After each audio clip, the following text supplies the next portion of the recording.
Alright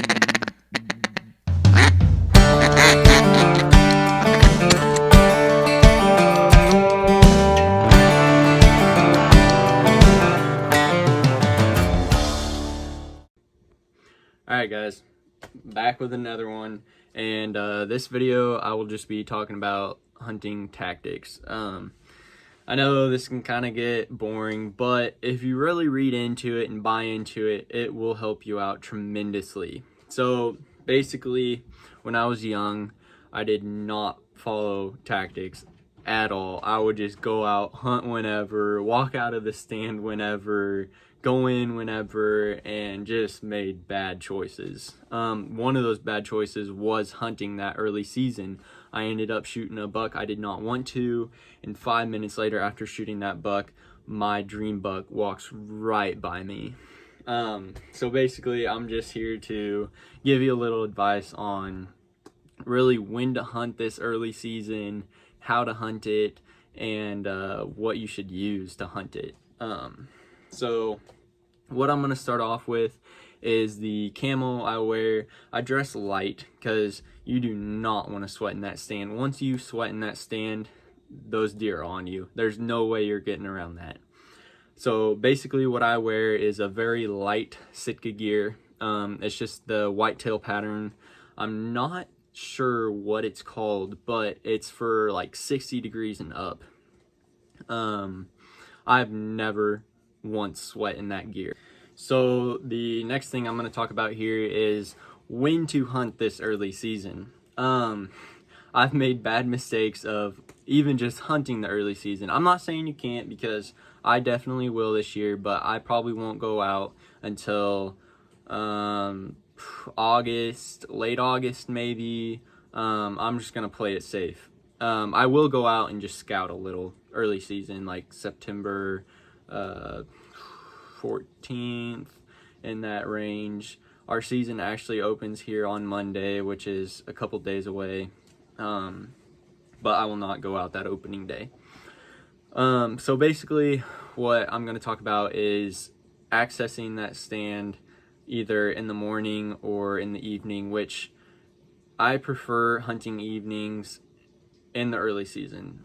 My reason being is if you're walking into that stand that morning and your big buck is right there feeding, still dark, but he's right there feeding, you walk into him, that buck is most likely gone.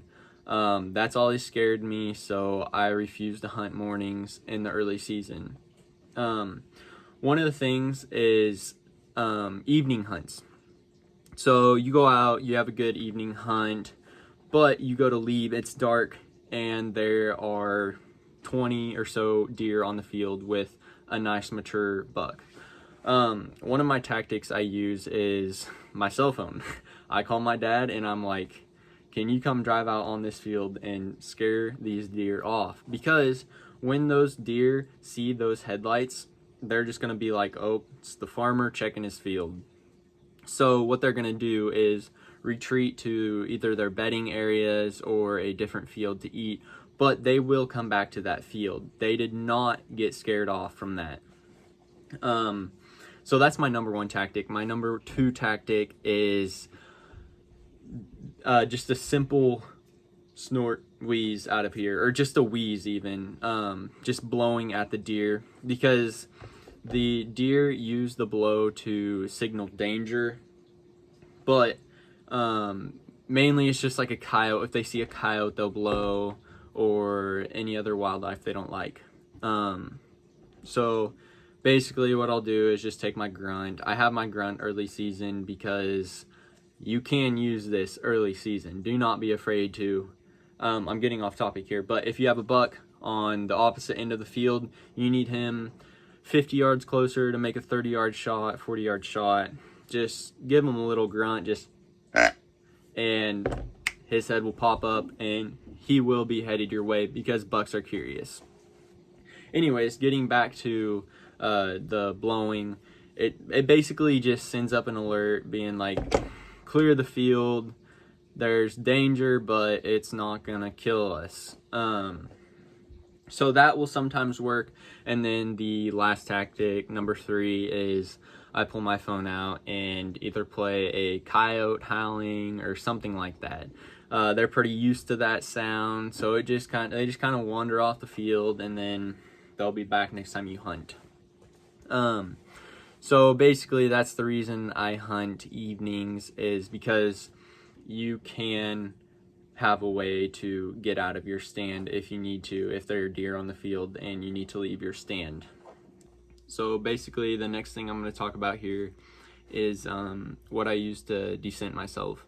What I do is I spray myself down every time before I go out into the field, and then I also wash my stuff with laundry detergent. I use Dead Downwind. I've just always used that. I love it.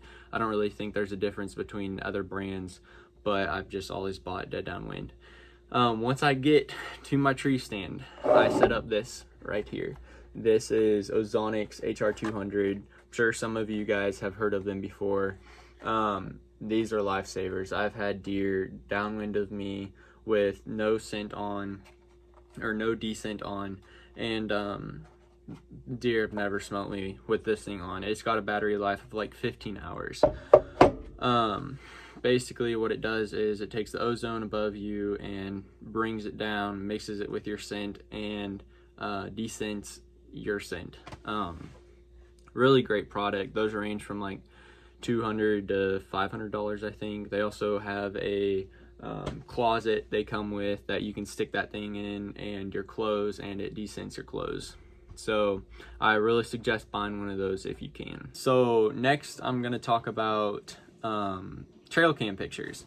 So you might have a buck or multiple bucks called bachelor groups coming in at dusk. You're like, dang, I'm gonna get on these bucks, I'm gonna shoot one of these big guys. You're wrong. That's actually gonna change once season hits really here in Kansas. Those bucks, those patterns change. That first cold front, just brand new patterns. It flips them. It's crazy. So basically what those bucks are going to start to do is they will split out of those bachelor groups. They will go from hanging out with other bucks to just kind of being solo guys, just living the single life. So you can't really count on those trail cam pictures. Now, a week or two of trail camera pictures into season, if you go pull your card and see that their patterns have completely changed, you're not even getting some of the bucks you had on camera, but you're getting new bucks on camera, hopefully that are bigger. You're like, now you can go out. Now you can go hunt those bucks consistently and safely without bumping into them. So really, the early season trail camera pictures are just for seeing really what you have on that property, and hopefully they're staying there. Once season starts, those are when you know what bucks you have a chance at shooting, really. So yeah, I love looking at trail camera pictures, but they can also lie to you. So that's just a heads up on that, and hopefully you guys can see that change and start to recognize where you might need to move a stand or move a blind or something like that. And last but not least, I'm just going to talk about the broadhead I shoot and then the lighted nock I use. So this is just a Rage mechanical broadhead. It's always gotten the job done for me. I think it's got like a 3-inch cut on it when it expands, but these are just a straight shooting broadhead. I really like these. And then these nocturnal lighted nocks. These lighted nocks, I shot a buck 3 years ago, made a bad shot. I missed him at 10 yards, I think, right over his back. He ducked it. Then he took off to 50, and I just got buck fever, pulled back, released an arrow at 50. I hit him in his back artery.